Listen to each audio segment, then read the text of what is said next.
Sorry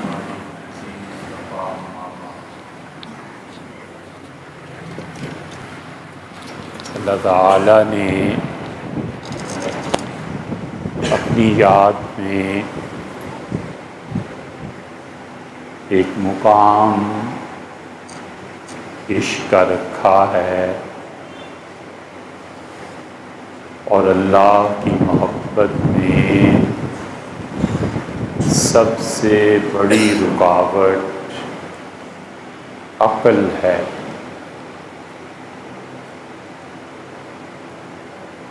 عقل عیاری سے کام کرتی ہے، عقل مکار ہے، فساد کی جڑ ہے، اور عقل انسانی ان چیزوں پر کمند ڈالنے کی کوشش کرتی ہے جو اس کی اہلیت سے باہر ہیں۔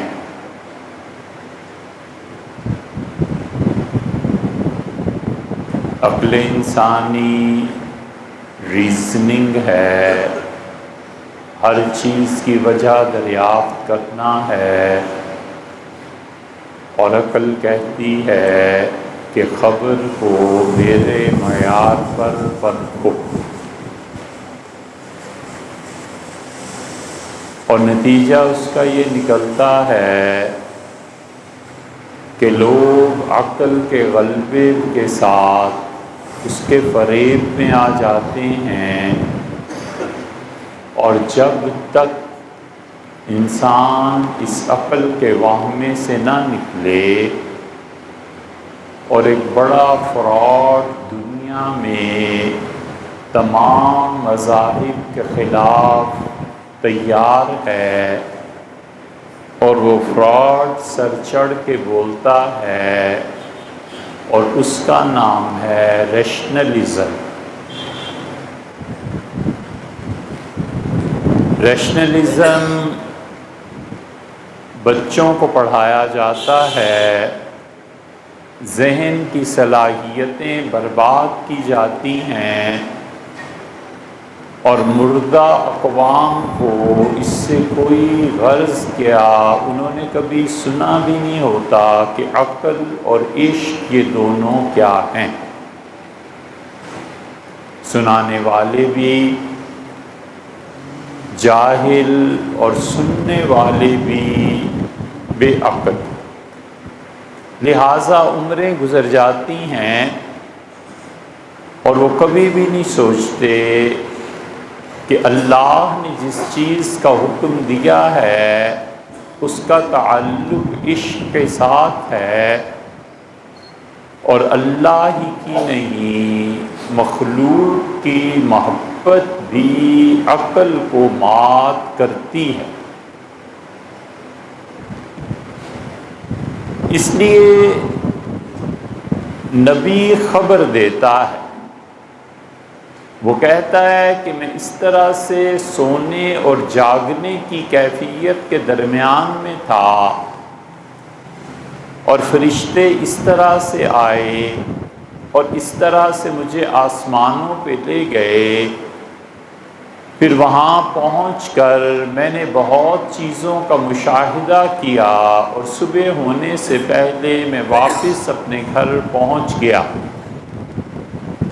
ریشنلزم، عقل، وہ کہتی ہے کہ یہ کیسے ممکن ہے کہ ایک آدمی ایسا سفر کر لے اور اس کی کیسے تصدیق کی جا سکتی ہے، اور اس کا نمائندہ ابو جہل اس کو تو کہنے کو موقع ہاتھ آ گیا، اور یہ عشق کا امتحان تھا، اور عشق والے نے پوچھا کہ کس نے کہا ہے؟ اس نے کہا تمہارے صاحب محمد صلی اللہ علیہ وسلم یہ کہتے ہیں۔ تو بکر رضی اللہ عنہ نے کہا کہ اگر وہ کہتے ہیں تو سچ کہتے ہیں۔ یہ عشق ہے، یہ محبت ہے۔ اس لیے ارستہ تالیسی فلسفے میں عقل کی 6 قسمیں پڑھایا کرتے تھے بچوں کو کہ عقل 6 طرح پر ہے، اور بتاتے تھے کہ خبر کی تصدیق کے لیے کون سی عقل درکار ہے، اور اب عقل صرف ایک قسم کی رہ گئی، اور وہ عقل صرف وہ رہ گئی جو انسان کو دولت کمانا سکھائے، پیسے کمانا سکھائے،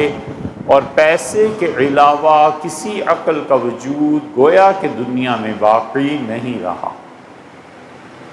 اس لیے جو دعا سکھائی کہ اللہم ارزقنی حبک و حب من یحبک والعمل الذی یبلغنی الی حبک، کہ اللہ مجھے اپنی محبت نصیب فرما، اور اللہ ان لوگوں کی محبت نصیب فرما جو تجھ سے محبت کرتے ہیں، اور وہ عمل جو کہ تیری محبت تک پہنچائے۔ تو اللہ تعالیٰ نے اپنی محبت کے علاوہ دو اور چیزوں کی محبت کی دعا کی تلقین کی۔ ایک ان کی محبت جو اللہ سے محبت کرتے ہیں، اس سے معلوم ہوتا ہے کہ کسی شخص کے ایمان کی جانچ کرنی ہو تو اپنے زمانے میں اس کے جتنے اللہ کے دوست ہوتے ہیں ان کے متعلق اس کے نظریے کو جانچا جائے۔ اگر اولیاء اللہ، اصحاب علم و تقوی جو اس کے دور میں پائے جاتے ہیں، اس کے دل میں ان کے خلاف نفرت ہے، تو اس کا سیدھا سادہ سا مطلب یہ ہے کہ اللہ کے دوستوں سے نفرت کرتا ہے۔ اور اگر اس علم سے محبت ہے اور ان کا ادب اور احترام ہے تو اس کا مطلب یہ ہے کہ یہ اللہ سے محبت کرتا ہے۔ اللہ کی محبت غالب آتی ہے، اور اس محبت کو جان بوجھ کر سوچنا چاہیے اور اللہ کے سامنے پیش کرتے رہنا چاہیے۔ یہ روزوں کی پیاس اور یہ تراویح کا لمبا قیام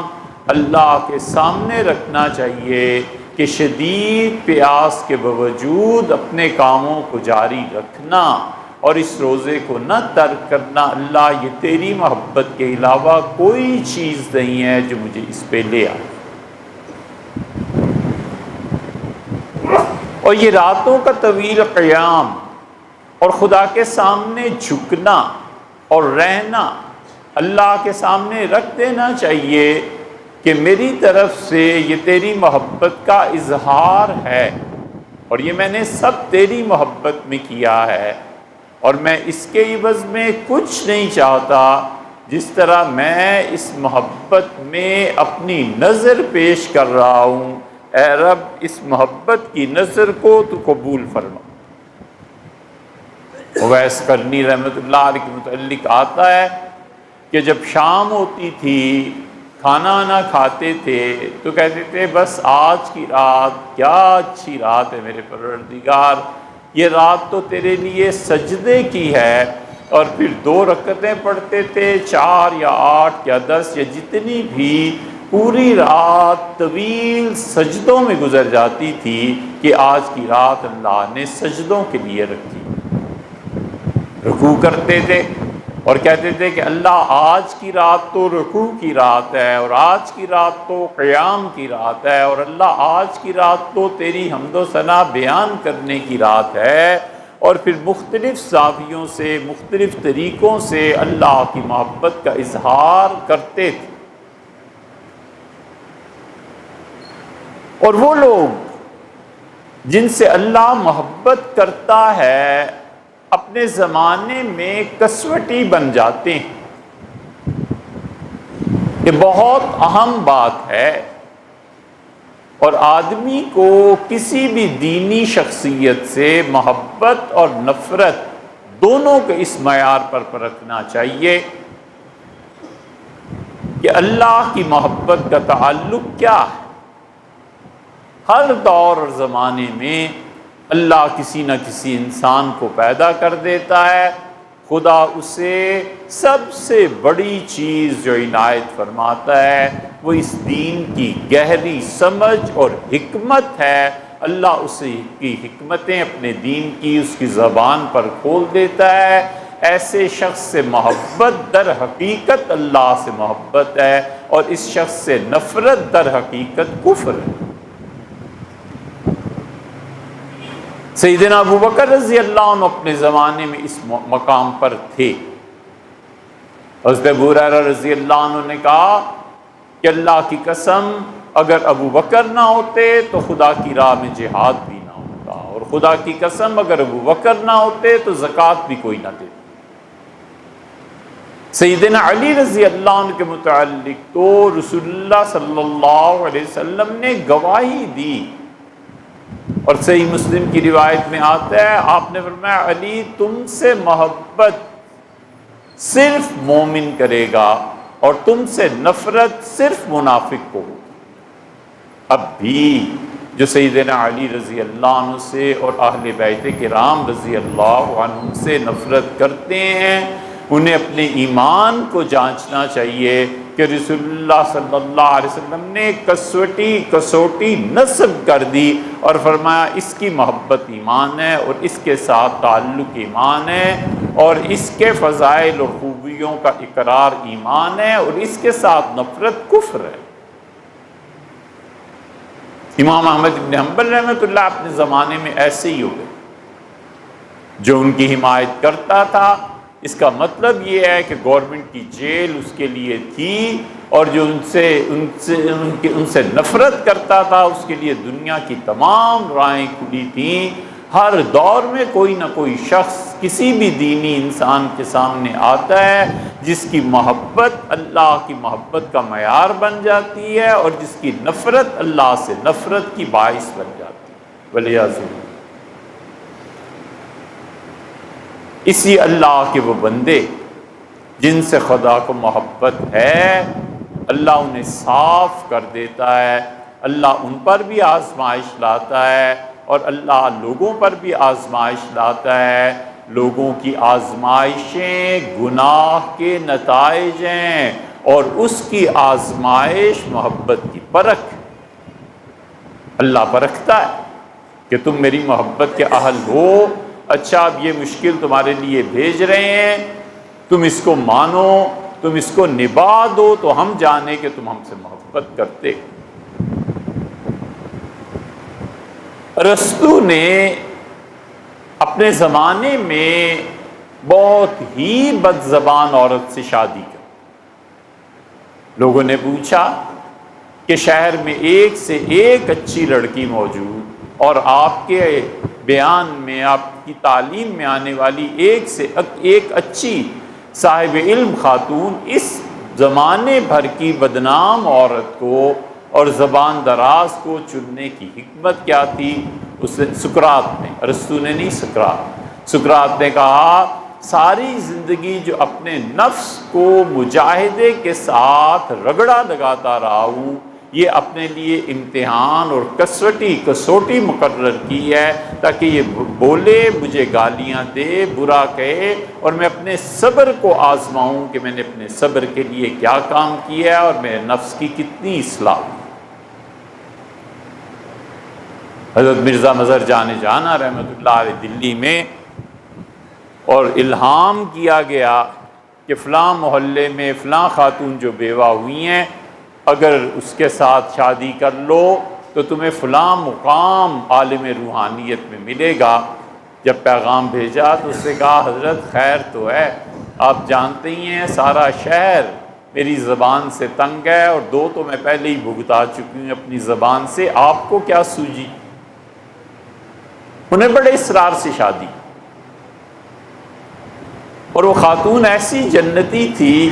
کہ ذرا خانقاہ میں دیر ہوئی اور دروازے کو کنڈی اور باہر بیٹھ کے عبادت کرو گلی میں۔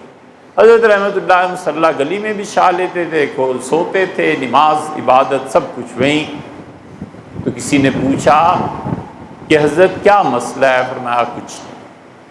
اور صبح صبح رومال لے کے جا رہے ہیں، اور اتنی زمانے کی بڑی شخصیت اور ہستی سبزی خرید رہے ہیں، گوشت خرید رہے ہیں۔ حکم یہ تھا کہ خبردار کسی مرید نے خریدا خود دیکھ بھال کے لانا، آخر دوپہر کو کھانا کھانا۔ وفات سے پہلے قاضی ثناء اللہ صاحب پانی پتی رحمۃ اللہ علیہ کو پانی پت خط تحریر فرمایا اور کہا کہ میرے بعد ان کا آسرا ٹھکانہ کچھ نہیں ہے، صرف تم ایسے آدمی ہو جس پہ نگاہ ٹکتی ہے۔ قاضی صاحب میری بیوی کو بڑی عزت اور احترام سے رکھنا، ان کی تدفین بھی پانی پت میں ہوگی، اور ان کی وجہ سے اللہ نے روحانیت میں مجھے وہ مقام عنایت فرمایا ہے جو مقام کسی صورت نہیں مل سکتا۔ حضرت رسالت مآب صلی اللہ علیہ وسلم نے خود فرمایا، ترمذی کی روایت میں آتا ہے، آپ نے کہا اللہ چاہتا ہے کسی آدمی کو کہ وہ پاک اللہ کے سامنے پیش ہو جائے، تو فرشتے کہتے ہیں اے رب اس کی ساری زندگی گناہوں سے بھری ہوئی ہے، اللہ کہتے ہیں یصب، اس کو کچھ مصیبتوں میں ڈال دو، اور بندہ چیختا ہے ان مصیبتوں سے، اور اللہ کہتا ہے میرے بندے اس کے علاوہ کچھ نہیں ہے کہ تم ان مراحل سے گزرو اور جنت کا وہ مقام تمہیں دیں جو مقام ہم نے طے کر رکھا ہے۔ وہاں پہ اللہ کی معافی، اللہ کی مغفرت، اس کا عفو کام نہیں آتا، اس کا حکیم ہونا کام آتا ہے کہ بڑی گہری حکمتوں کے ساتھ وہ اس انسان کو اس مقام تک پہنچاتا ہے۔ اس لیے کرنے کا کام بس ایک ہی ہے، اور وہ اللہ سے محبت ہے، اللہ سے محبت کا اظہار ہے، اللہ کی نظر پیش کرنی ہے، اللہ کے سامنے دیر تک سجدے کرنا ہے، اللہ کے ساتھ تنہائی میں بیٹھ کے باتیں کرنی ہے، سب کچھ اس کے سامنے رکھنا ہے اور اسی سے سننا ہے اور اسی سے کہنا ہے۔ اسی لیے رسول اللہ صلی اللہ علیہ وسلم نے فرمایا تم میں سے کوئی آدمی اپنی ضروریات زندگی کی وجہ سے تنگ ہو جائے اور اتنا شدید تنگ ہو جائے کہ اب اس کی جان کے لالے پڑ گئے ہوں، تو اسے چاہیے وہ دونوں میں سے ایک کام کر لے۔ آپ نے فرمایا کہ وہ صبر کرے، اما بموت عاجل، یا خدا اس کو موت دے دے گا کہ دنیا کی ساری مصیبتوں سے جان چھٹ جائے، اور یا پھر اللہ اسے انجام کار غنی کر دے گا، سب کچھ دے دے گا۔ فرمایا یہ دو راستوں میں سے ایک اختیار کر۔ اس لیے یہ نماز اور یہ روزہ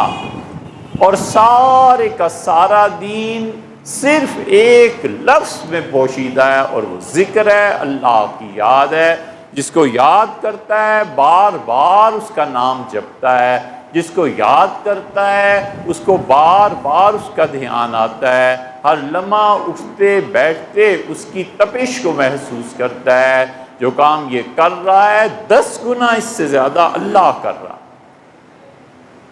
ہر نیکی کا اجر 10 گنا ہے نا۔